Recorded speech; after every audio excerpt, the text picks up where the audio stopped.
Vale, entonces, buenas tardes Federico, hola Nico Bertona, ¿cómo están? ¿Cómo estás, Guillermo? Muy bien por aquí. Contentos de Bueno. charlar con vos. Vale, sí, es que he estado pendiente de ciertos como, no sé, información que me llega a través de recomendaciones de Instagram respecto a, no sé, como acciones en los campos artísticos latinoamericanos, pues diferenciándolo por países. Y recibí y he venido recibiendo como una serie de publicaciones y de recomendaciones relacionadas con un proyecto que se llama Trabajadores de la Cultura, que básicamente, según he visto, pues es como una iniciativa de índole civil, donde profesionales de este enorme campo que podríamos llamar lo cultural, han decidido como organizarse bajo diferentes instancias para responder a diferentes coyunturas de, según he visto, lo político, lo económico y lo laboral. Entonces, mi interés con esta entrevista es pues hablar con ustedes respecto a esa plataforma y que nos expliquen casi un poco a la manera de una masterclass, como cuándo empezaron, por qué empezaron y qué tipo de acciones han venido realizando. Entonces lo primero sí que quisiera preguntarles es eso, como cuándo empezaron y por qué generaron esta plataforma. Ok, si me permitís, Fede, antes una aclaración. La iniciativa es Trabajadores de Arte Contemporáneo, Vale. no de la cultura. Ok. Ya de por sí, ya el nombre dice el campo, dentro de, como bien decía Guillermo, de lo político, lo económico y sobre todo el campo laboral, tiene que ver con específicamente el campo del arte contemporáneo, de los trabajadores del arte. Bueno, tenemos una línea de tiempo que puede explicar bastante bien cómo empezamos, por qué empezamos y cómo fuimos desarrollando las herramientas, los diagnósticos, los convenios y las herramientas, digamos, que entendimos necesarias para desarrollar la discusión sobre derechos laborales de arte en América Latina. Bueno, me permites compartir pantalla, vamos derecho a eso. ¿Te parece, Fede? Súper. Perfecto. Bueno, la iniciativa empieza en el año 2012 de la mano de Ilse Petroni, que es investigadora, es doctora en investigación de arte contemporáneo, y Jorge Sepúlveda, que es curador independiente e investigador. Jorge es de Chile y Ilse es de Argentina. Okay. Ellos entienden que, bueno, las preguntas básicas es qué es el arte o para qué es el arte, y se entiende que empieza a haber un sistema de roles de arte a través de investigaciones que vienen haciendo ellos, donde el sistema no es solamente se puede resumir en artistas, en venta de obra, sino que es bastante más complejo, bastante más rico, porque intervienen otros roles como investigadores, educadores, curadores, montajistas, toda una situación. Inclusive también empiezan a aparecer conceptos más allá de roles de entidades como instituciones, gestiones o eventos también que van dándole diferente índole a las relaciones laborales que se puedan entablar. Entonces, para empezar a entender esto, se propone lo que se llama un acuerdo de trabajadores de arte. La primera instancia, ahí la vemos en noviembre del 2012, que empieza con consultas públicas sobre qué roles debería haber y cuáles serían los montos mínimos referenciales sobre las actividades que esos roles pueden desempeñar dentro del campo laboral. Este acuerdo se da por una cuestión de cercanía, de proximidad de la investigación trabajada hasta el momento en Argentina y Chile. En el 2013 se empiezan a dar actualizaciones, tanto conceptuales como empiezan a aparecer otro tipo de conceptualizaciones que se van profundizando, hasta llegar a abril del 2013, donde este primer acuerdo se extiende de igual medida por consultas públicas, por cercanía, por conversaciones e investigaciones, a lo que es Colombia, Ecuador, México y Venezuela. Después, más adelante, en octubre, se suma Perú y ahí es como que se completa la primera tanda de acuerdos, que es como la primera herramienta que empieza a visibilizar dos cosas, digamos. En principio empieza a visibilizar que en el sistema del arte es una situación de negociación entre varios roles y varias categorizaciones, digamos, de institucionalidad. ¿A qué me refiero con esto? A situaciones que uno puede negociar con un museo nacional o de varias sedes, uno puede negociar con un museo más local, tipo alcaldía, municipal o regional, o uno puede inclusive negociar con pares que están más o menos en el mismo nivel, como un artista puede consultar a un curador o inclusive con gestiones autónomas, también, como bien tú dijiste al principio, esta cuestión de la gestión también empieza a aparecer en América Latina, sobre todo empezando a ver que no hay solamente capitales de arte, como puede ser Sao Paulo, Brasil o Bogotá, sino pueden empezar a ver escenas locales que empiezan a tener diferentes dinámicas de relaciones, tanto simbólicas, políticas y económicas. Entonces, lo que primero se plantea en estos 2-3 años de trabajo, los primeros 2 o 3 años de trabajo de trabajadores del arte, es empezar a conceptualizar un mapa, un diagrama de cómo nos relacionamos, cómo nos entendemos y cómo entendemos nuestro trabajo dentro del campo. También esto nos lleva a, en el 2015, se empieza a ampliar el grupo de trabajo, más allá de los colaboradores casuales o temporales, aparte de Jorge e Ilse, bueno, yo ahí es cuando me sumo para la realización del primer censo de arte, el primer censo latinoamericano de arte contemporáneo, ¿no? Okay. O sea, también saber cuántos somos, qué estamos haciendo, qué estamos produciendo, cómo estamos negociando entre nosotros, cómo estamos negociando con las instituciones que podría tener interés en la producción y también en la prestación de servicios, ¿no? Nicolás, ahí quisiera, digamos, para poder tener como una concatenación de lo primero dicho hasta esta etapa del censo, que me parece muy importante, respecto a la primera sesión o ese primer encuentro de noviembre de 2012, su merced habló de el establecer, el generar consultas públicas para establecer unos montos mínimos referenciales. Ahí quisiera solamente para aclararle al público eso a qué se refiere, como montos relacionados con tablas de precios, por ejemplo, listas de labores a cumplir versus honorarios a recibir o incluso tiempos de ejecución. Sí, a ver, en principio, después podemos hacer hincapié, esto es como un repaso rápido, pero podemos hacer hincapié en cada una de las herramientas y cómo esas herramientas han evolucionado. Ok, vale.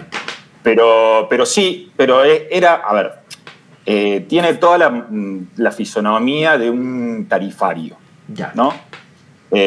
Donde es importante explicar esto, donde alguien que estaba recién empezando, podía empezar a consultar cuál era el acuerdo público a través de las consultas que se había hecho, como decir, por menos de este monto ya no tú estás cobrando por tu trabajo, sino que estás subvencionando el trabajo de la contraparte. ¿Se entiende? Es algo que puede ser muy común en Latinoamérica. Sí. Creo que todos lo podemos haber vivido en carne propia, que ganas un fondo o ganas un concurso y en realidad tienes que invertir más plata para cumplir las bases de ese concurso que las que el concurso efectivamente te puede llegar a reconocer. Claro, lo que establece el monto mínimo referencial es justamente eso. A diferencia de un tarifario fijo, establece un piso a partir del cual, y es importante como establecer esto y hacer hincapié, igual más allá de este comentario como muy breve inicial, después profundizamos, como bien decía Nico, en cada una de las herramientas. Pero para hacer énfasis acá es, a diferencia de un tarifario, estos son montos mínimos referenciales, es decir, son recomendaciones, ¿sí? Nosotros no tenemos una posición, incluso desde ese inicio, nosotros no tenemos una posición de una posición punitivista o ningún ánimo de indicar lo que está bien y lo que está mal hacer, sino que lo que hacemos es poner a disposición ciertas herramientas para, primero, visibilizar o hacer más transparente la información que está circulando a partir de la experiencia laboral en distintas escenas y después, por medio de estas consultas públicas, establecer estos montos que son piso, ¿no? Como a partir de acá se puede, es recomendable, otra vez, es recomendable negociar honorarios. A partir de acá para abajo es poco recomendable, para ponerlo de una forma un poco más coloquial. Pero eso solo. Sí, a ver, tanto como dice Fede, los montos mínimos referenciales refieren, digamos, a eso, y también refiere a alguien que recién está empezando, porque no se puede generalizar una tarifa para una masa de trabajadores y trabajadoras que pueden tener diversas especificaciones y a la vez diversas trayectorias. Pasa lo mismo con cualquier profesión, digamos. Alguien que esté empezando cualquier oficio, yo por ejemplo soy arquitecto, y como arquitecto, en mis primeros pasos yo cobraba un cierto piso de honorarios y con la trayectoria, la experiencia que eso me dio, la profesionalización que hice en ciertos aspectos, digamos. Ahora estoy ligado a arquitectura, de infraestructura, de industria. Entonces yo puedo empezar a partir del piso que me permite entender cuánto cobraría alguien que recién empieza, sumar mis años de trayectoria. Pero ya va a haber una sorpresa con respecto a eso, porque además hemos realizado una herramienta también que se ocupa de eso, o sea, de poder sumar un monto mínimo, trayectoria, criterios de trayectoria, digamos, en torno para empezar a hablar de la valoración real de la producción, digamos, o del servicio que uno presta. Bueno, nada, volviendo a esta línea, el censo fue un hito muy importante. Fue la primera vez que nosotros nos pusimos en el desafío de tratar de entender cuántos y cuántas éramos trabajando en Latinoamérica dentro del campo del arte contemporáneo, en los diversos roles. Toda esta información se puede chequear en nuestra página web, que también la compartiremos, pero fue interesante empezar a entender cuánta gente trabajaba, por ejemplo, en escenas locales, cuánta gente trabajaba en escenas principales o hegemónicas, y cuánta gente trabajaba en ambas. Cuánta gente trabajaba de artista, cuánta gente trabajaba de artista / gestor, cuánta gente trabajaba de curador, cuánta gente trabajaba de curador / educador, y así viceversa. Cómo estaba dividido la situación demográfica. Obviamente tuvimos un alcance interesante, lo que nos permitió hacer estimaciones de la cantidad de trabajadores de arte en Latinoamérica. El alcance del censo fue de, si mal no recuerdo, casi un poco más de 3.000 personas, Okay. Que para nosotros representaba aproximadamente un 15, un 10%, no más, un poco menos, un 5%. O sea, fue una muestra chica, pero nos empezó a dar línea porque no sé, se estima que debe haber entre 70 y 80.000 trabajadores de arte en toda la región.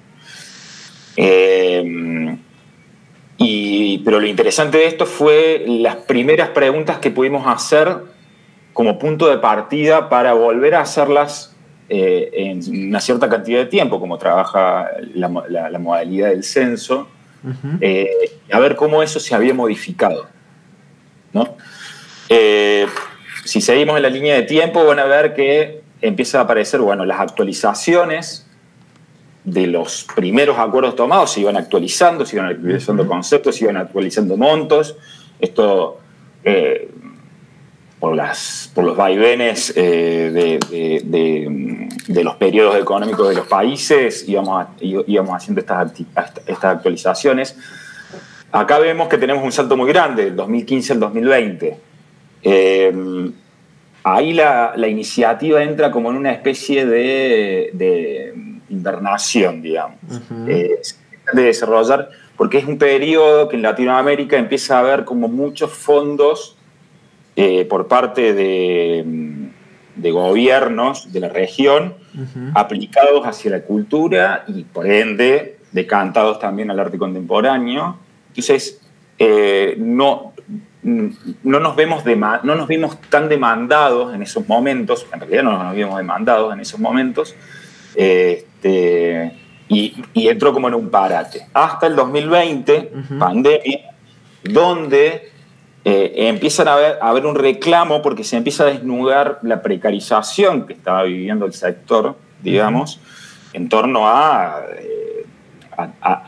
la coyuntura existente por la pandemia, o sea, no poder salir a trabajar, no tener trabajos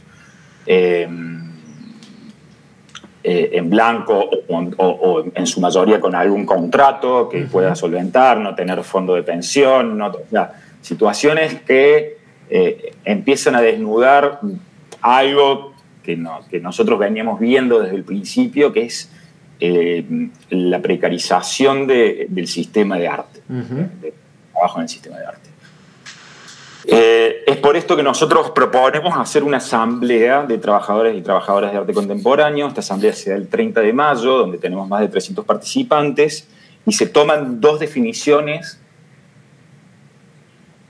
en esa misma asamblea, que es generar como un manual de acción que es un complemento directo de los acuerdos. Cuando nosotros generamos el manual de acción, implica como un desdoblamiento del acuerdo en sus pequeños conceptos y empezar a entender esto que hablábamos al principio, qué tipo de institucionalidad o grado de institucionalidad podemos negociar, qué tipo de roles existen, y cada uno en su definición. Este manual de acción, como toda la iniciativa, tiene este espíritu de generar grupos de trabajo y de investigación. Fue una redacción colaborativa entre 106 personas de 15 países de Latinoamérica. Y desde el 30 de mayo hasta el 15 de septiembre estuvimos trabajando en esa herramienta, que sigue disponible. Estamos en versión 1.0, pero ya estamos pensando en una actualización de la misma. Siempre yo digo, se va a reír un poco, todas las herramientas que nosotros generamos son a cadena perpetua. O sea, son herramientas que siempre van a estar en permanente debate y discusión y por ende en permanente actualización. Eso nos parece interesante, digamos. Y bueno, y después, nada, esto que habíamos hablado, habían pasado 5 años del primer censo y también se propone, con voto mayoritario de toda la Asamblea, generar un segundo censo para ver cómo se modificaron las relaciones laborales, cómo se modificaron quiénes y cuántos somos, cómo estamos trabajando, dónde estamos trabajando, en qué condiciones estamos trabajando, ¿no? Así que acá en el 2020 es cuando se vuelve a activar la iniciativa, se refrescan los colaboradores permanentes, ya el equipo de trabajo, o sea, todo este trabajo ya implica una coordinación permanente de más de, somos, no sé si 9 o 10 personas actualmente.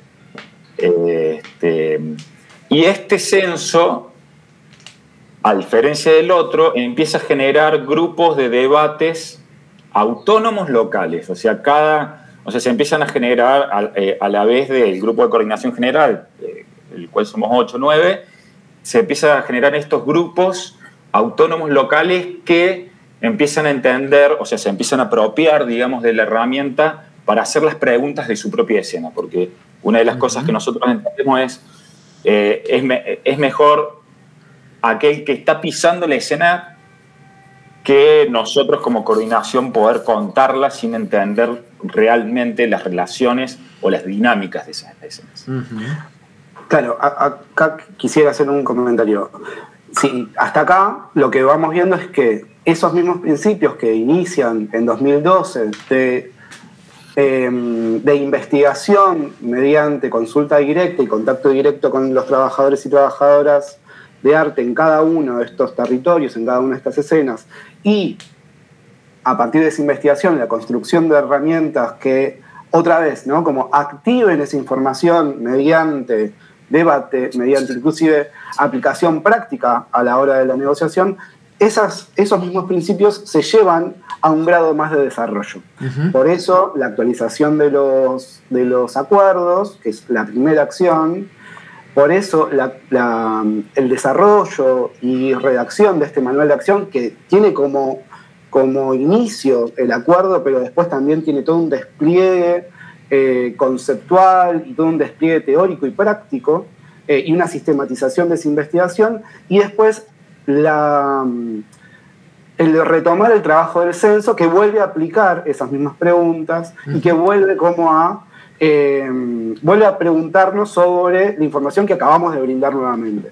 Esa es una parte que quería como poner el énfasis, y la otra es como la transparencia inmediata de toda la información y todos los créditos que nosotros, de todas las personas que están trabajando y de cómo es la estructura de la iniciativa.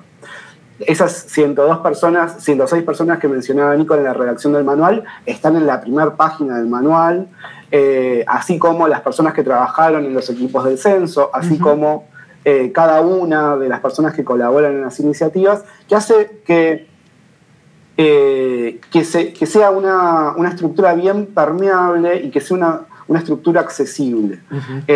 Nosotros, además de estas herramientas y las que van a venir ahora, sostenemos grupos de debate abiertos en WhatsApp y Telegram, cuestión que, de verdad, la intención de sostener el contacto directo es una de las bases fundamentales del trabajo cotidiano de trabajadores de arte.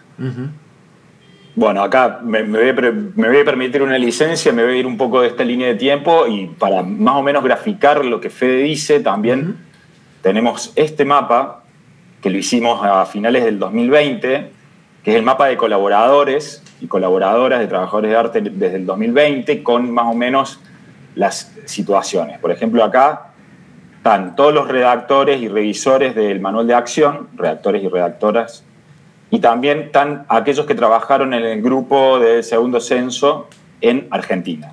Igual Uruguay, Chile, Perú, Ecuador, Colombia, que tuvimos una gran participación, México, Guatemala, El Salvador, Puerto Rico, Venezuela, Brasil y Uruguay. Es para nosotros muy importante entender la permeabilidad, más allá de que sí existe, hay una jerarquía, es necesario para este tipo de iniciativas que haya una coordinación permanente, digamos. Nosotros siempre mantenemos contacto y estamos siempre en un debate abierto entre los grupos, entre las situaciones. O sea, todos los acuerdos que nosotros hicimos fueron propuestas nuestras con grupos de trabajo que fuimos formando con respecto a cada país. Pero, por ejemplo, ahora que estamos terminando el acuerdo de Uruguay, que sería creo que el 8º acuerdo que estamos generando, fue un pedido de una entidad de Uruguay, de un grupo de personas de Uruguay, que se llama La Colectiva, que se interesó en trasladar esa herramienta a su escena, digamos. Entonces, ahí nosotros actuamos como apoyo dentro de lo que era el tema del formato, de los conceptos, por ejemplo. Y esto también tiene lo bueno, o sea, todos los acuerdos tienen como un vaso comunicante, que, o sea, si hay algo que descubrimos en una nueva discusión, en una nueva formulación de un acuerdo en un país, vemos si se traspasa directamente o automáticamente a los otros acuerdos.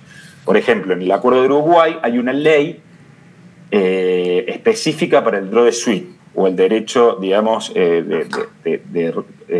derecho sobre la reventa de una obra, ¿no? El de la autoría.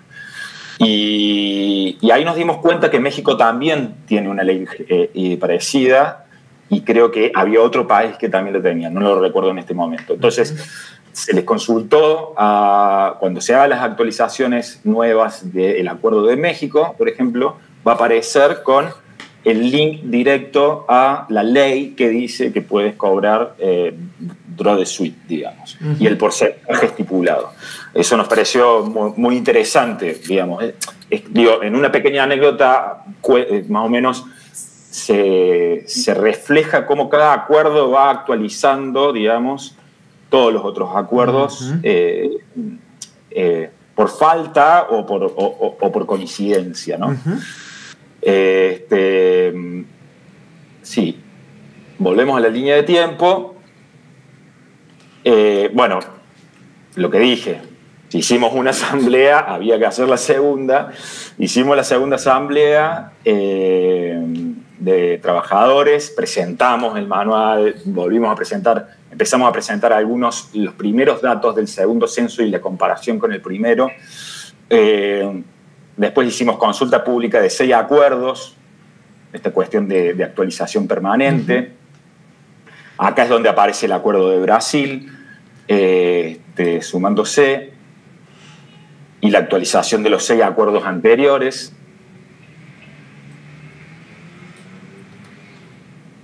Bueno, acá hicimos la impresión colaborativa del manual de acción, o sea, el manual de acción es libre, de descarga gratuita, pero si tú querías un ejemplar impreso, hicimos como una impresión colaborativa, sobre todo para expandir, digamos, la cuestión para aquellos que no tenían la posibilidad de tener una conexión a Internet.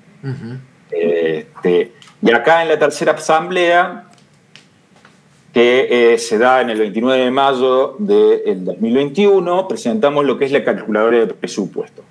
Esta es como la herramienta final de la tríada entre lo que sería el acuerdo, como la herramienta principal y disparadora de todo, el manual, aquella herramienta que expande, digamos, las nociones del acuerdo o los conceptos del acuerdo, y además recapitula los datos del censo, además pone toda la bibliografía utilizada, todos los colaboradores, inclusive también cuenta con mapas, que son otro tipo de herramientas que también nosotros utilizamos y que los podemos mostrar. Bueno, y la calculadora, que era lo que hace esto, desde el monto mínimo referencial, o sea, recién iniciado, tú puedes empezar a generar presupuestos de arte, tanto por servicio o por producción, digamos, y ya incluir coeficientes de trayectoria. Inclusive esta calculadora permite que tú lo puedas bajar en un archivo editable, como para que también puedas retocarlo y puedas como personalizarlo, ¿no? a tus propias necesidades. Y bueno, esta línea de tiempo está un poco desactualizada porque llega a junio del 2021 con la actualización de los 7 acuerdos. Aquí faltaría poner la realización del acuerdo de Uruguay, que estamos muy próximos a presentar, y bueno, una sorpresa que ya la vamos a decir al final, que para nosotros es también un placer, que es una nueva herramienta en la que estuvimos trabajando prácticamente durante 2 años y que bueno, que ahora ya la vamos a contar. Tal cual. Ahí falta además faltan 2 asambleas, que es la cuarta, la de noviembre 2021, y la quinta en marzo, si no me equivoco, marzo-abril 2022. Exactamente. Donde se vuelven a actualizar vía consulta pública los acuerdos también de, si no me equivoco, 7 países. 7 países. Lo que hacemos ahí es actualizar vía consulta pública los montos mínimos referenciales, que además impactan en la calculadora, y a partir de ahí, con la última actualización de la calculadora, que actualiza no solamente los montos, sino las condiciones de la macroeconomía de cada país, por ejemplo, las variables del dólar y su cotización, ya, como bien decía Nico, ese requerimiento y esa herramienta disponible queda perenne y eternamente actualizada, ¿no? Lo que hacemos es sostener el funcionamiento de esa herramienta, que aplica automáticamente todas las herramientas anteriores. Ok. Yo quisiera volver entonces a eso, como uno de los 3 grandes pilares que ustedes tienen respecto como a la proyección de resultados, digamos, siendo las asambleas 1, el censo otro y el manual el tercero. Quisiera como detenerme en la parte logística de la convocatoria a las asambleas, teniendo en cuenta como ese remanente, y aquí hablo como desde las montañas colombianas, donde nosotros nos damos la espalda entre regiones y como país le damos la espalda a toda Latinoamérica, porque tenemos ansiedad y complejo de inferioridad de gringos pobres y bajitos. Entonces nunca miramos a Latinoamérica, sino miramos a Estados Unidos como canon. Entonces, teniendo en cuenta eso, ¿cómo ustedes están en países más abiertos a la internacionalización y mucho más cosmopolitas por ciertas lógicas de migración? Pero ¿cómo ustedes establecieron esa comunicación para hacer no una, sino ya estamos hablando de casi, ¿qué? ¿6, 7 asambleas? Sí. ¿Cómo 6, hicieron eso? si no me equivoco, vamos yendo a las 7.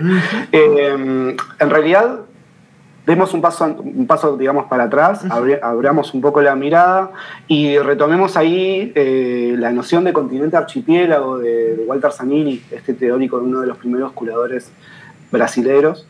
Y ahí ese diagnóstico que vos detectás en Colombia lo podemos abrir a toda la región, donde somos territorios como en su conjunto bien diversos, pero con condiciones y problemáticas bien comunes, ¿no? Donde ya sea el complejo que nos represente a cada uno de las poblaciones, compartimos ese diagnóstico de más bien mirar para afuera que mirar para el lado. Para el lado adentro y para el lado al país inmediatamente próximo, ¿no? Un poco por el propio desarrollo de la iniciativa, esto que contaba Nico de comenzar en una experiencia inclusive nómade por parte de Jorge y de Ilse, esta idea de una iniciativa que abarque a quienes trabajamos en los países de América Latina queda dentro de los principios, ¿no? Como nosotros vamos a trabajar entre los países que compartimos estas problemáticas y vamos a ir, digamos, sin sonar demasiado romántico, caminando estos países, caminando estos territorios y encontrando directamente en la colega de la ciudad vecina, no solamente el compartir la problemática, sino también la experiencia de la posible solución a ese problema. Entonces, está este diagnóstico de no de inferioridad, sino de condiciones informales, de relaciones también frágiles, ¿no? En realidad, relaciones informales e institucionalidades frágiles que inmediatamente lo nombramos, empezamos a sentir, seamos del país de América Latina que seamos, y eso también es parte del bagaje y del capital de la iniciativa, ¿no? Asumir ese diagnóstico y en lugar de negarlo y fugar para otro territorio, quedarnos y ver de qué manera podemos resolver entre quienes trabajamos en las bases de este sistema de arte, de qué manera podemos lidiar con esto, ¿no? De qué forma podemos responder a estas problemáticas. Ay, Federico, me hace pensar... Ay, qué pena, Nicolás. No, dale. Adelante. Es que estaba pensando sobre todo como mirando las fechas que tiene esta iniciativa. De pronto se podría hablar como una traducción a economía de afecto, sobre todo con respecto al viaje, a los contactos con amigos, con colegas y con pares, para construir como una base de inquietudes a partir de las cuales entender hacia dónde operar, ¿sí? Sí, pero me gustaría como revisar la idea de afecto y llevarla a la idea de afectación. Okay. Justamente para correrlo de cualquier tipo de similitud, que es un error en el cual solemos como caer o algo que suele ocurrir, ¿no? Esta confusión entre afectividad y afecto. Nosotros entendemos, y es parte también de ciertas bases y de ciertos acuerdos en quienes integramos la iniciativa, que si bien que nuestro trabajo, básicamente, que estas discusiones tienen una afectación y afectan la forma en que no solamente negociamos, sino también comienzan a instalarse ciertos debates, ciertas inquietudes, ciertas demandas, ciertas exigencias. No hacia una situación de mayor jerarquía, ¿sí? Sino de exigencia mutua entre quienes trabajamos, básicamente, codo a codo. Entonces, insisto con esta idea de hacernos cargo del problema, ¿no? Como no delegar el problema, ni monopolizar el drama, sino ver de qué forma podemos resolverlo en el cotidiano. De hecho, entonces yo quería sí resaltar algo, y es que otra vez volviendo como a la época en que aparece la iniciativa y teniendo en cuenta como 40 años de neoliberalización salvaje para el continente, es de destacar, sobre todo para recordarle como a los promotores de cierto desarrollismo del Estado que buscan como reconocernos como ciudades creativas, industrias creativas, promotores, empresarios varados y endeudados, que esta iniciativa civil se da no tanto por los afectos, sino las afectaciones, tal cual como lo recuerda Federico, y me llama la atención también como el tropo que usted utiliza como de no monopolizar el drama, como no llegar a la eterna quejadera de soy pobre, vivo lejos, pero estoy en Bogotá, o soy pobre, vivo lejos, estoy en Buenos Aires, no tengo palmate. Y más allá de eso, establecer entonces modos de acción, porque esta no es una iniciativa estilo segunda posguerra mundial, el Estado es el que genera esas instancias, o entre los 60 y los 80, cuando sobre todo había como regímenes autoritarios en diferentes países nuestros, como donde asociaciones casi como gremios un poco, estoy pensando en el modelo medieval de las guildas, como guildas que se asocian para proteger nichos de mercado, de ejercicio laboral, de cierre de fronteras para la llegada, por ejemplo, de intelectuales extranjeros, etc. Sino que en este caso es cosmopolita, la veo también como conectada en términos de la utilización de estas redes más las facilidades de viaje, y por último la posibilidad de establecer desde la instancia de lo civil balances sobre incluso la existencia de, y ahí va mi segunda pregunta sobre el censo, sobre un campo profesional que no es gremial en términos de guilda, que no es patrocinado necesariamente por el Estado, sino que enfrenta de lleno la tercera gran crisis que enfrentamos de los generación X hacia acá, que es como la precarización de nuestra ubicación como ni siquiera como empleados, porque un empleado no sería precario en últimas bajo este modelo, la precarización de nuestro ejercicio laboral. Entonces ahí preguntándole respecto a eso, como si no paga el Estado, si no pagan unos privados, si en el caso de Colombia sería como si no lavan dinero a través de estos recursos, ¿cómo se financió la realización de un censo que por lo menos implica dos grandes pilares muy complejos en términos de logística? La obtención de recursos y su sistematización. Ahí cómo se dio eso. Bueno, primero la iniciativa en sí tiene posición, volviendo un poco atrás de lo que decías, tiene una posición política bastante clara, digamos.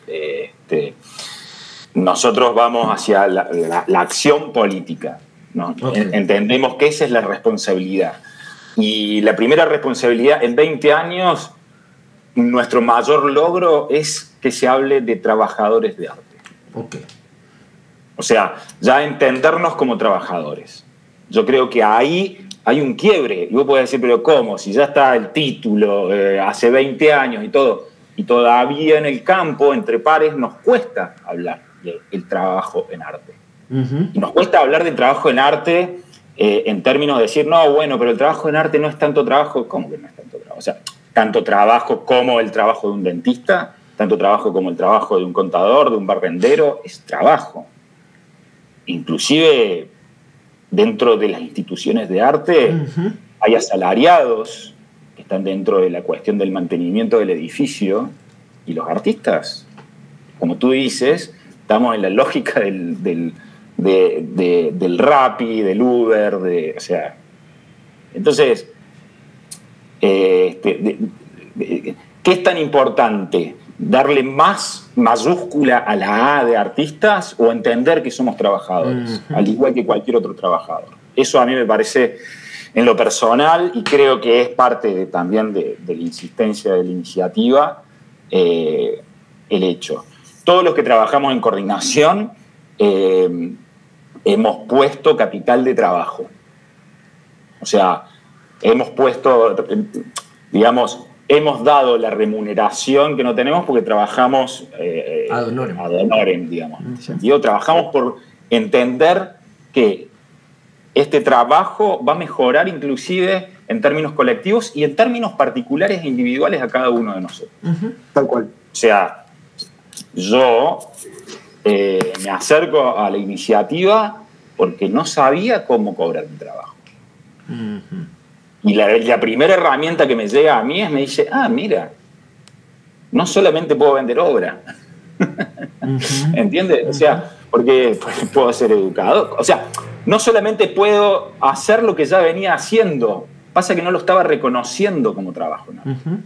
Yo daba clases, asesoraba, era asistente, todo por todo lo que podemos haber pasado prácticamente la gran mayoría, pero entendíamos que no, que ser artista era hacer obra nomás, y venderla en una feria o en una galería, y tener galería. A ver, inclusive esas lógicas que tienen una cuestión súper neoliberal con respecto a lo que es el privilegio del consumo del arte contemporáneo, dentro de la región, me parece que se contrapone a otras lógicas que están muy opacadas, como por ejemplo el de la gestión, el de las escenas locales, el de las economías locales, ¿no? Y que también está dentro de la investigación. Entonces, ahí me parece que es súper importante en el censo. En el censo todos trabajamos a pulmón, digamos, y el censo se hizo online y la plataforma para hacer el censo eran gratis, y, digamos, siempre, a ver, la rebuscábamos. El tiempo, digamos, el costo que a nosotros nos producía, o la remuneración que nosotros estábamos poniendo como inversión, era la forma, es todavía la forma por la cual nosotros creemos que es acción política. Pertenecer o participar o estar en el debate dentro de trabajadores de arte. Entonces, cuando hablamos de financiación, hablamos en esos términos. A ver, la misma financiación que nosotros les podemos estar dando a un museo que nos invita, sin pagarnos flete, sin pagarnos honorarios, sin pagarnos costos de producción y solamente prometiendo visibilización, bueno, en vez de ponerlo ahí, parte de la solución fue ponerlo en una iniciativa como esta. Total, y esto vuelve a hacer como hincapié un poco en la idea de afectación, ¿no? Como nosotros estamos convencidos de que esto incluso puede llegar a ser visto como una inversión a futuro, porque estamos de verdad convencidos en que la acción política que mencionaba Nico recién es básicamente la transformación de las dinámicas del mercado laboral dentro del sistema de arte de mañana o un par de horas más adelante. Y lo vamos viendo, la instalación del término trabajadores de arte, por lo menos en Argentina, Chile, Brasil, se fue dando muy a partir de todo el debate que se abrió a partir de 2020. No solamente por trabajadores de arte, sino también por otras iniciativas y organizaciones, incluso, sí, en tono más sindical, que activaron a partir de esa demanda específica, ¿no? Como detectar esa fragilidad y detectar esa vulnerabilidad, en definitiva, habilitó el debate e hizo que la instalación que la noción material de esto que yo estaba, mi fuerza de trabajo con estos conocimientos y capacidades me estaba permitiendo vivir con la fragilidad que yo no había visto, que estaba naturalizada y que hoy, por estas condiciones de vida, ya no tengo y me encuentro mucho más vulnerable de lo que pensé que era. Esa realidad hizo posible el debate que nosotros elegimos continuar sosteniendo hasta hoy. Ok. Ahí quisiera, respecto al hecho de que dentro ya de las labores transversales que ustedes tienen está la de comunicar los resultados de este trabajo que realizan, eso como una inversión incluso a futuro dentro de los... No, más bien, ¿qué posibles efectos han encontrado a partir del hacer públicos estas dos versiones del censo? Es decir, han encontrado, por ejemplo, digamos, otra vez hablando en colombiano, como una cancelación sistemática de instituciones que miran el censo y dicen como, momento, estos sujetos están, no sé, denunciando prácticas de concentración demográfica de solo machos en tal institución, por lo tanto les cierro puertas, o han encontrado respuestas de parte de personas que decían no sabíamos cómo caracterizar nuestro campo, por lo tanto gracias porque a partir de ahí podemos empezar a mirarnos. Y por último, ¿el censo ha recibido atención, por ejemplo, de los entornos académicos?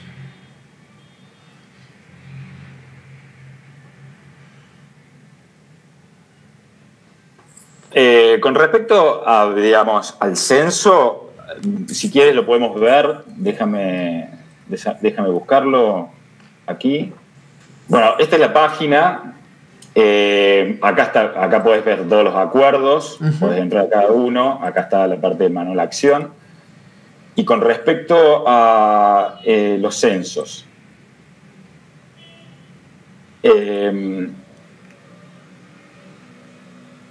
bueno, acá está el reporte, el programa de trabajo, pero cosas que empezamos a entender desde los censos, digamos, primero creo que tiene que ver con más la segunda hipótesis que planteas en la pregunta, con el reconocimiento propio. Me parece que todavía estamos en una etapa de entendernos como masa productiva, como masa laboral, como personas diversas en diversos países, donde actuamos, por ejemplo, por los oficios que desempeñas o hace cuánto tiempo trabajas en arte, digamos, entendiendo esta cuestión, ¿no? Y con respecto a situaciones, por ejemplo, de la actividad en que has trabajado, exposiciones, talleres, ferias, o sea, cómo se va empezando a repartir la situación. Esto es lo que yo te decía, que te adelantaba. La mayor cantidad del universo del censo trabaja en escenas locales y si le sumas que el 37,9% trabaja en ambas escenas, o sea, las escenas hegemónicas concentran poco nivel demográfico de trabajo. O sea, de personas que trabajan exclusivamente en escenas hegemónicas. Entonces, ahí cuando nosotros siempre miramos a las capitales, digamos, por ejemplo, Buenos Aires, Ciudad de México, Bogotá, Sao Paulo, Santiago de Chile, puede ser más como una cuestión ilusoria que como una cuestión real de campo. Con respecto al universo que hemos, obviamente, vuelvo a insistir con esto, digamos, son situaciones que nos ponen a pensar en cuál pueden ser nuestras estrategias con respecto a esto. ¿Cuáles pueden ser nuestras estrategias individuales de profesionalización y de trabajo y cuáles pueden ser nuestras estrategias colectivas? ¿No? Con respecto a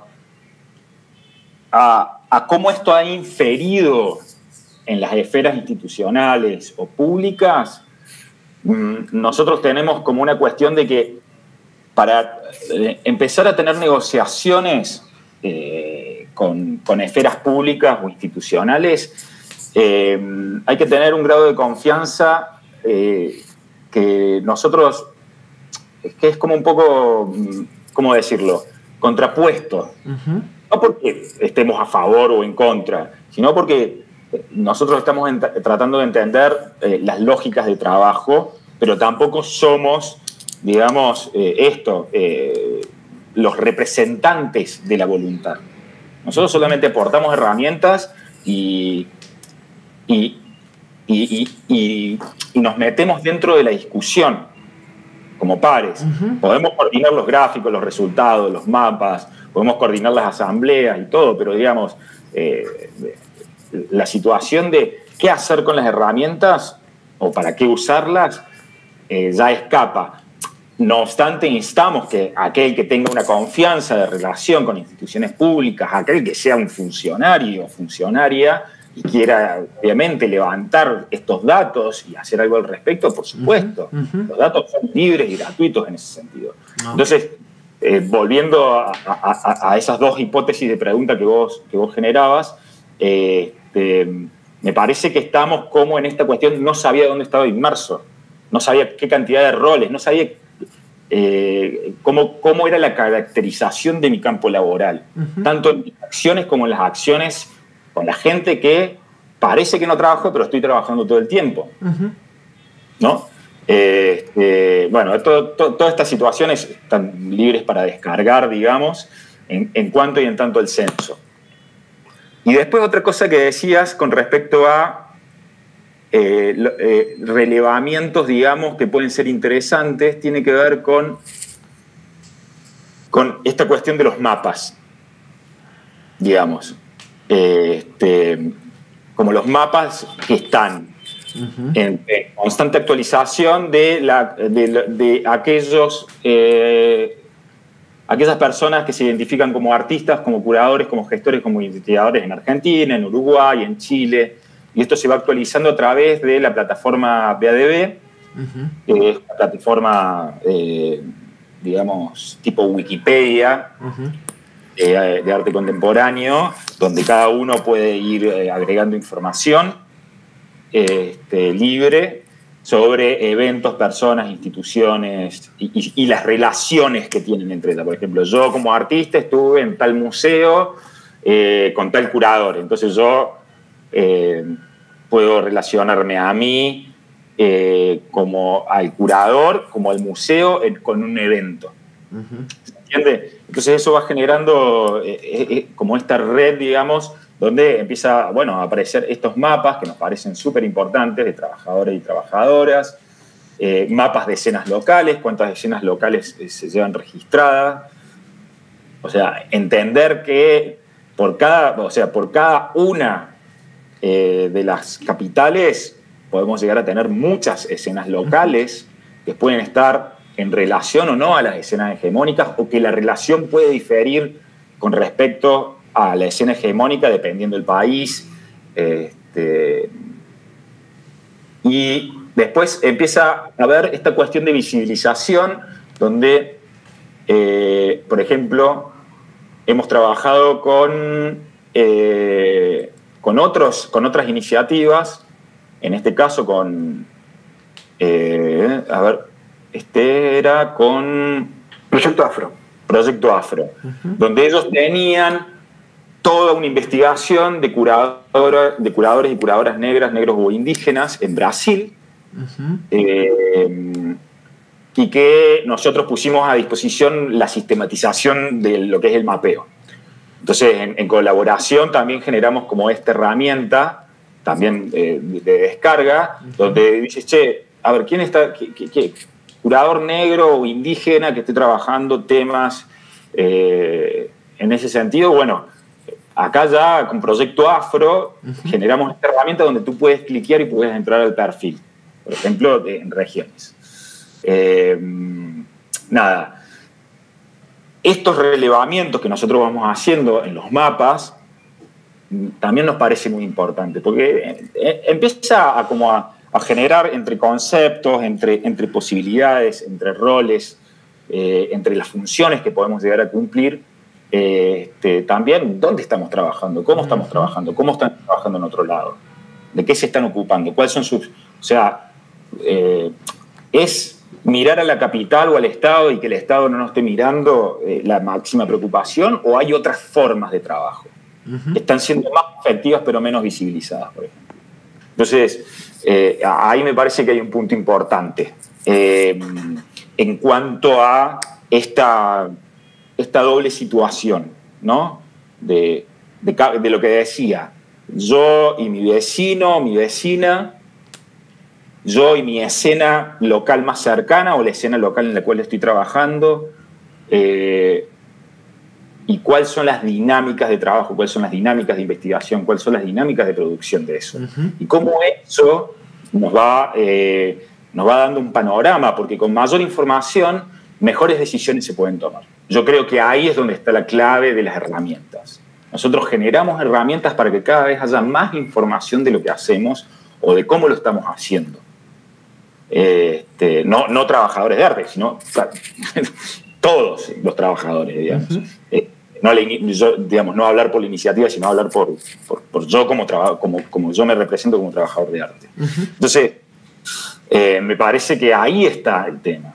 En seguir generando este tipo de acuerdos, en seguir generando este tipo de debates, en seguir entendiéndonos y en seguir informándonos para ver qué decisiones y estrategias podemos tener. En inmediato, en mediano plazo, futuro, etc.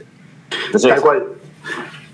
Porque hay una cuestión también que no recuerdo si mencionamos, que es que parte del diagnóstico que nosotros hacemos es que el sistema de arte contemporáneo en América Latina, como decíamos, es frágil, es informal y es muy opaco.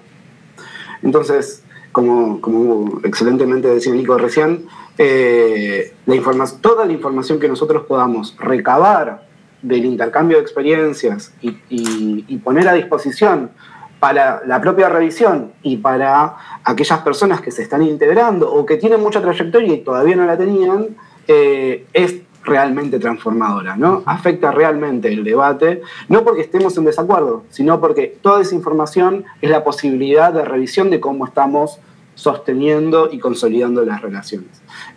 Tal vez el mayor impacto que tenga la iniciativa y sus herramientas tenga que ver con eso, con pensar juntos cómo estamos trabajando, con también empezar como a revisar o tal vez a voltear ciertas fantasías y ciertos preconceptos que sostienen, ¿no?, esa informalidad, y también entender que esa informalidad no llegó sola, no se sostiene sola, y si vemos un poco más allá, está sirviendo para que las cosas sigan funcionando así.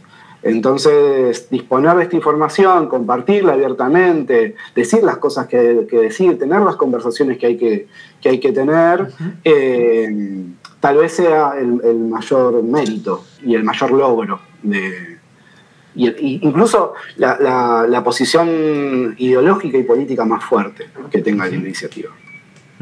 Sí, sostener la conversación.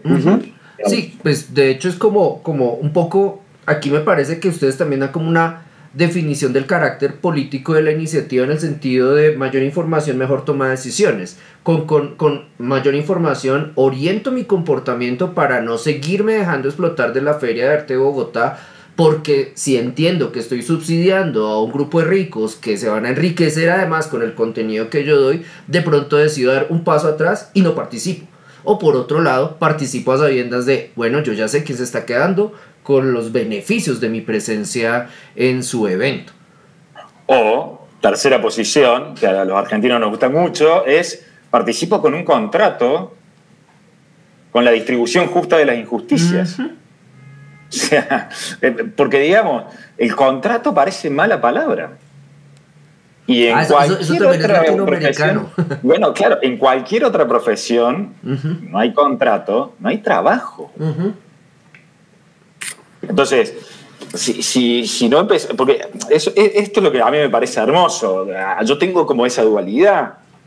Lo lindo es que como arquitecto yo puedo hacerme el artista romántico del siglo XIX, que es muy difícil todavía de desmontar, que para mí, o el artista, o el curador, o lo que sea, pero esa romantización de la que habla Fede,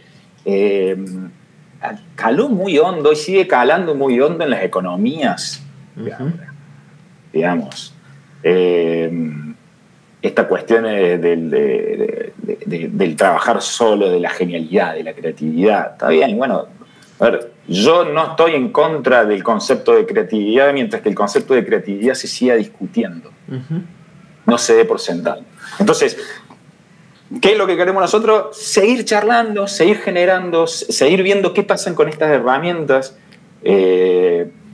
Y en el arte me comporto más como un arquitecto. Hay presupuesto, hay tiempos de trabajo, hay horas, si hay horas extras, cómo se pagan. Todo eso está dentro de los acuerdos. O sea, hemos llegado de solamente tasar 3 a 5 situaciones a entender, dentro de las últimas actualizaciones de los acuerdos, muchas situaciones que pueden resumir la complejidad de las relaciones laborales dentro del arte contemporáneo. Y el manual es ya una explotada de cabeza. Te metes adentro del manual y encuentras contratos tipos. Ojo, no sé cómo hacer un contrato. Bueno, acá tienes un contrato tipo. Igual, abajo en el manual dice, si tienes un asesor legal, o sea, trata de particularizarlo y entender que la contratación de un asesor legal está dentro de tus costos. Digamos, o sea, nosotros no tenemos esta cuestión de hombres y mujeres y personas orquesta. Gestor y además montajista y además artista y además escribo el texto de mi sala. No. A ver, el rol de escribir un texto de sala puede ser de un investigador o un curador. O sea, también entender que los roles tienen su función dentro del sistema. Entonces, el montajista cobra porque es buen montajista. Y el abogado cobra porque sabe cuál es la legislación y cómo en lo que es un contrato, porque yo tengo un padre abogado, se reparten las injusticias. Nunca se reparten las justicias, siempre se reparten las injusticias. Entonces, bueno, está bien, vos me pagás tanto, yo te doy tanto, vos me das este adelanto, yo te adelanto de esta parte de la obra, te puedo o no cobrar. Después las decisiones individuales dentro de ese contrato son individuales. Pero en tanto y en cuanto entendamos que si mis decisiones individuales están cobrando por debajo y yo estoy subsidiando por una cuestión de que a mí no me falta la plata, pero quiero figurar y quiero figurar y quiero figurar, estoy socavando el derecho de otros, la posibilidad económica de otros. Esa es como una conciencia política, digamos, que hay que tener dentro. Como si fuera un juego, en realidad. Como si fuera un juego. Bueno, ahora eso decilo vos, ya está, ya lo largaste. Ya que lo largaste, decilo vos. Pensando y revisando y volviendo a pensar y volviendo a revisar, hemos caído en la cuenta, parte de nuestro equipo ha caído en la cuenta que éramos artistas, en nuestra mayoría artistas y curadores. Entonces, ¿qué podemos hacer juntos, además de pensar y revisar, sino producir? Una herramienta que es esta, comparto, que es la última herramienta que estamos de verdad muy contentos de compartirla, que es como la aplicación última, ¿no? Por ahora. Que es esta maravilla, que es un juego. Es un juego de mesa, que se llama así, que se llama ¿Quién quiere vivir del arte?, que se encuentra en preventa hasta el 31 de octubre, y que con lógica clásica de juego de mesa comienza a justamente poner en la discusión dinámicas que tienen que ver con esta pregunta: ¿quién quiere vivir del arte? Es decir, ¿cómo trabajamos quienes integramos este sistema? A partir de toda esta investigación que veníamos mencionando hasta recién, ¿no? Entonces, bueno, tiene su tablero, tiene su mazo de cartas de suerte y de derecho,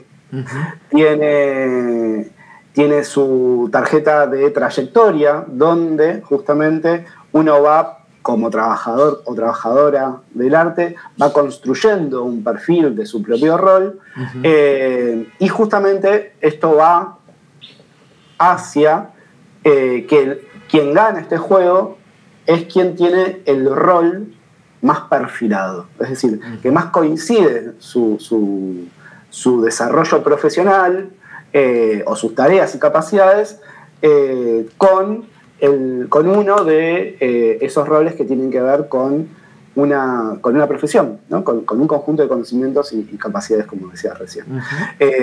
Esto no solamente tiene que ver con un jugar entre colegas de una forma muy nerd, sino también de abrir la discusión hacia quienes no están integrando el sistema de arte o están incorporándose como personas que están saliendo de la universidad. Y bueno, esta es como la última herramienta que tenemos ahora, como comentaba, en preventa. Y bueno, la verdad que estamos muy entusiasmados. Muy, muy entusiasmados. Hay algo del juego que es que siempre lo discutimos y nos reímos, que es si quieres hacer algo serio, juega un juego, ¿no? Porque en el juego tú, viste, no juegas al ajedrez y cambias las reglas o haces lo que te antoja. No, hay reglas. Si tú juegas al ajedrez, juegas al ajedrez.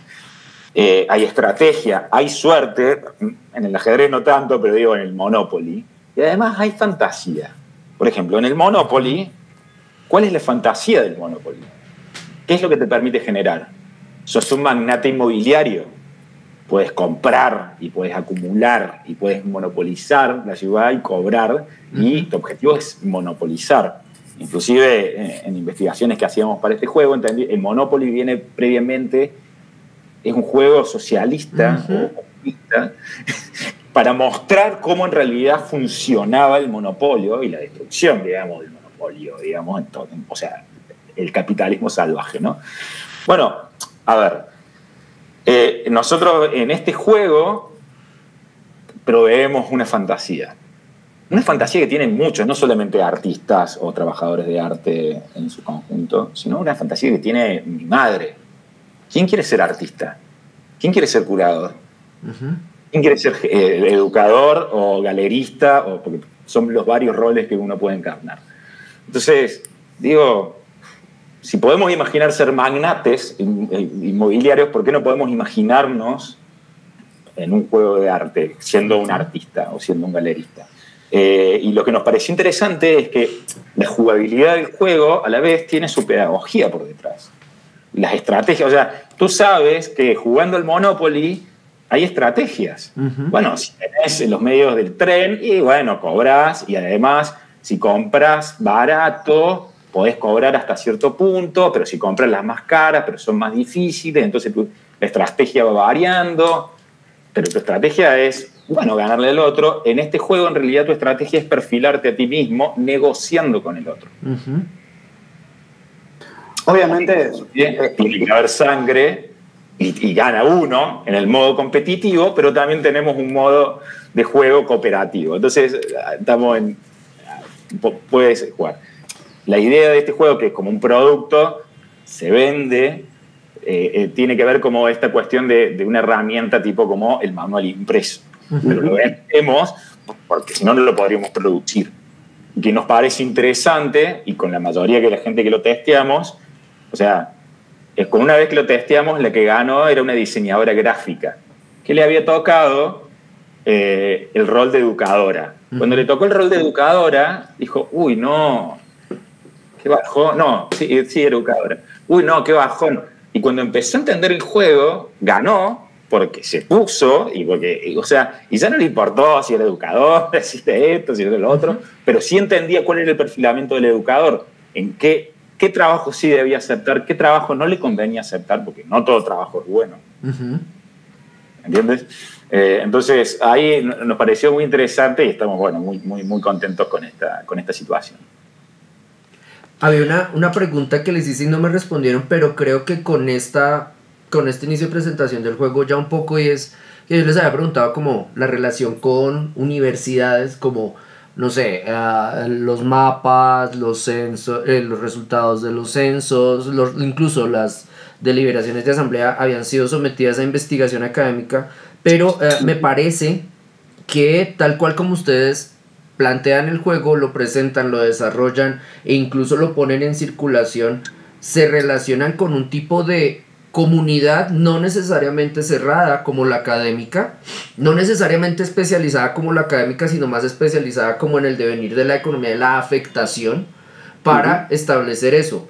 Tanto sí la posibilidad de divertirse, como la posibilidad de apostar, como la posibilidad de comprender funcionamientos y roles en un campo que se supone, y aquí vuelvo a, creo que fue Nicolás que le decía como a la noción de privilegio, como de roles en un escenario donde se supone que el artista es privilegiado porque puede capturar a las musas, el docente de arte es privilegiado porque parece que nunca envejece, el curador es privilegiado porque parece que tiene poder, el galerista es privilegiado porque parece que vende, y el museo es privilegiado porque parece que hace algo.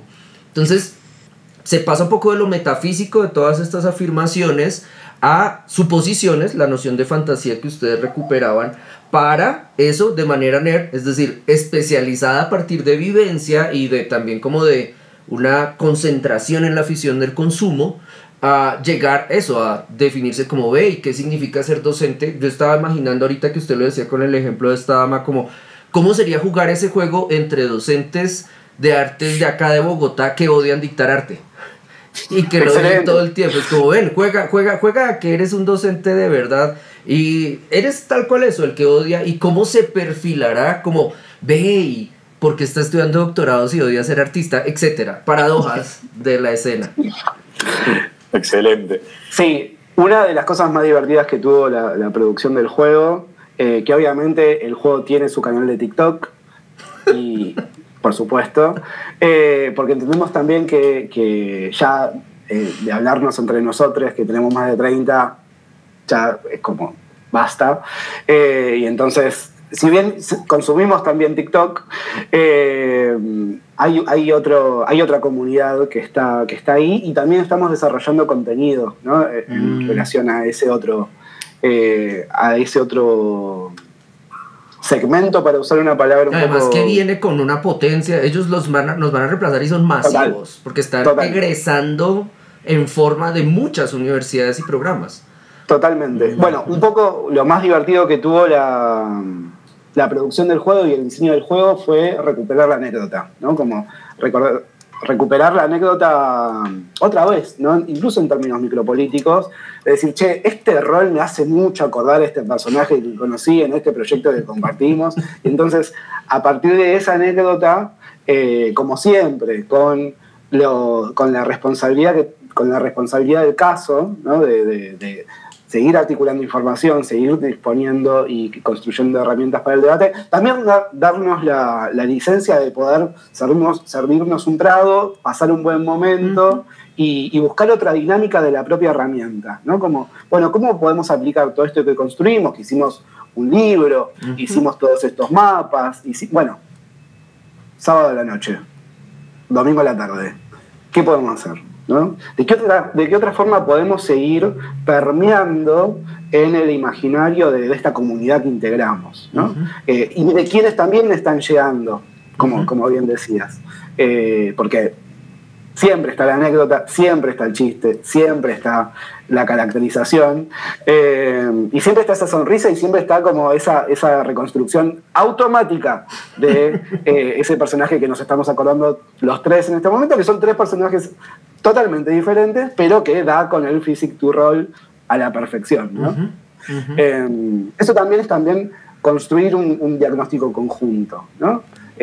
Compartir ese diagnóstico macro y aplicarlo en lo micro. Decir, che, No, inclusive como un simulador de trayectoria. A full. O sea, soy artista y bueno, quiero ser artista. Uno de los perfiles es artista de Bienal. Bueno, ¿qué decisiones según el juego tengo que tomar para ser un artista de Bienal? Y jugar esa fantasía y hasta evaluar estrategias que, bueno, pueden quedar retumbando en el imaginario para decisiones reales, ¿no? En el campo real. Después si se da no, digo, pero más allá de eso, Hay algo pedagógico, hay algo que también no pierde, que es lo lúdico, en torno de poder pensarnos también de esta forma. Y también creo que, bueno, gente que estuvimos charlando recientemente sobre el juego, era sobre, esto es lo primero que te tienen que enseñar en la Facultad de Arte. O sea, poner este juego y decir, bueno, a ver, vivir del arte a veces puede tratar de esto. No, o sea, no es infalible, pero sí puede tratar de esto. Entonces, cuestiones que en otros campos laborales, insisto, con la arquitectura, sabes eso que dicen que la arquitectura es muy amplia, pero sabes muy bien cuáles son los problemas recurrentes dentro de la profesión, porque ya inclusive los profesores te lo van tirando, o vas trabajando en un estudio como estudiante, o vas viendo y vas haciendo, no sé, visitas técnicas, o sea, vas yendo al campo, y el campo es necesario. Y si hay algo que no se define es el campo en el arte contemporáneo. Si hay algo que está opacado o hay una neblina, es el campo. Entonces, nosotros pretendemos, hay una pretensión política de las herramientas, incluidas de las del juego, es entender, digamos, cada vez mejor el campo, entendernos dentro del campo, entendernos que también somos partícipes necesarios del campo. ¿Quién quiere vivir del arte? Claro, que a veces, digamos, del cual a veces nos quejamos, pero a la vez somos súper necesarios para que eso suceda. Entonces, ¿qué decisiones podemos tomar colectiva e individualmente? ¿Qué herramientas podemos seguir produciendo? ¿Y qué discusiones podemos seguir teniendo?